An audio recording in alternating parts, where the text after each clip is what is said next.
Les autorités iraniennes ont annoncé ce lundi 20 mai la mort du président Ebrahim Raïssi et du ministre des Affaires étrangères Hossein Amir Abdollahian dans un tragique accident d'hélicoptère survenu dimanche. L'essentiel.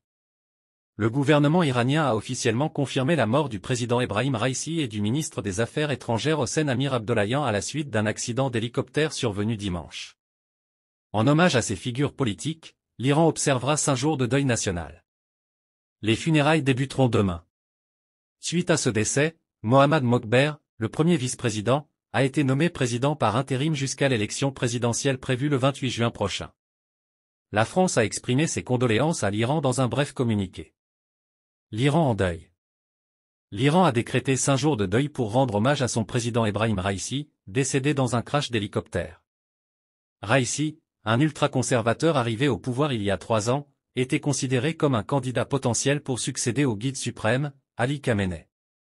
Sa mort brutale survient à un moment de grande tension au Moyen-Orient, marqué par la guerre entre Israël et le Hamas palestinien, un allié de la République islamique.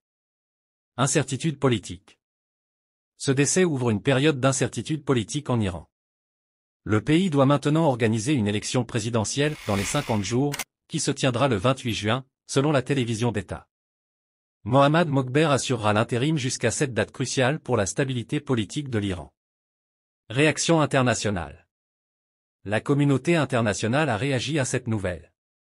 La France, parmi d'autres nations, a rapidement présenté ses condoléances. Cet événement tragique pourrait avoir des répercussions sur la scène géopolitique, notamment en raison des relations tendues entre l'Iran et d'autres acteurs du Moyen-Orient. En conclusion, la mort de ces 2 hauts dirigeants iraniens plonge le pays dans le deuil et l'incertitude, à un moment où les enjeux régionaux et internationaux sont particulièrement critiques.